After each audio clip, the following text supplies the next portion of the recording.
আপনারা দেখতে পাচ্ছেন আমার শসা ক্ষেতে আমি আজ আবারও পানি দিয়ে দিচ্ছি। অনেক কৃষক ভাই আমার কাছে এটা জিজ্ঞাসা করেন যে ভাই শসা ক্ষেতে কতদিন পর পর পানি দেব। তো যে সকল কৃষক ভাইরা বুঝতে পারছেন না যে আসলে আপনারা আপনাদের শসা ক্ষেতে কতদিন পর পানি দেবেন, তাদের জন্য আজকের ভিডিওটা। আশা করি খুব সুন্দর একটা সমাধান আপনারা পেয়ে যাবেন যে কতদিন পর পর আপনারা আপনাদের ক্ষেতে পানি দিবেন। দেখতে পাচ্ছেন আমার এই ক্ষেতটা কিন্তু এখনো স্যাঁতসেঁতে মতন আছে, বুঝছেন, নরম রয়েছে, কিন্তু তারপরে আবারও আমি এখানে পানি দিয়ে দিচ্ছি। এখন কথা হলো, অনেক ক্ষেত্রে দেখা যায় বেলে মাটি যাদের, একেবারে বেলে মাটি যাদের, তাদের ক্ষেত্রে দেখা যায় পানিটা অতি দ্রুতই শুকায় যায় মনে করেন।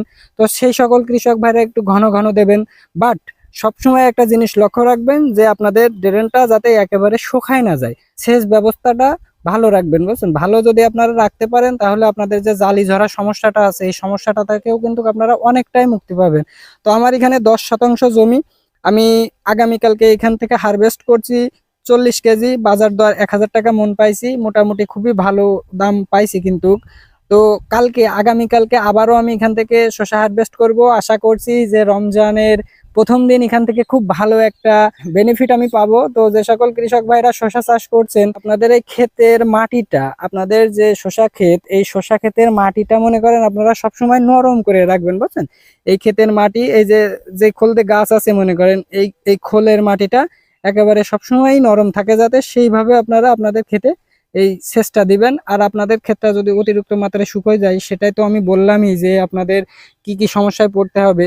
তো আলহামদুলিল্লাহ আমার শসা গাছে কিন্তু মোটামুটি ধরন খুবই ভালো। আমি এখানে দুইটা জাত দিছিলাম, একটা হলো তোষারা, একটা হলো জাদু।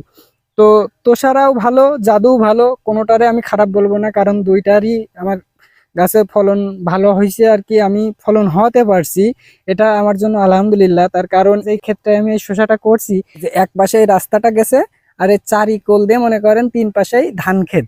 তো এখানে পোকার উপদ্রব প্রচুর পরিমাণে বেশি, প্রচুর পরিমাণে বেশি। তারপরেও আলহামদুলিল্লাহ গাছগুলো টিকে আছে, আর আমি যথেষ্ট পরিমাণ চেষ্টা করছি গাছগুলো টিকায় রাখার জন্য, আর আমি সফলও হয়েছি। সেখান থেকে কিন্তু আমার একটা বেনিফিট আসাও শুরু করছে।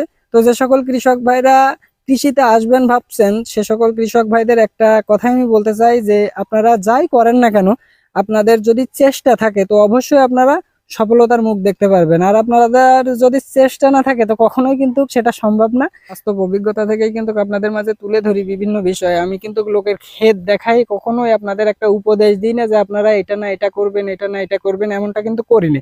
আমি আগে একটা জিনিস চাষ করি, সেটা থেকে একটা অভিজ্ঞতা অর্জন করি, এবং সেটাই আমি আপনাদের মাঝে তুলে ধরি যাতে আপনারাও একটু উপকৃত হন। অনেক কৃষক ভাই আছেন যে ঋণ করে বা বিভিন্ন আশা নিয়ে মনে করেন আপনারা আপনাদের এই ফসলগুলো ফলান, বাট সেটা যদি নষ্ট হয়ে যায় সেটার মতন দুঃখজনক বিষয় কিন্তু আর কোনো কিছু হতে পারে না।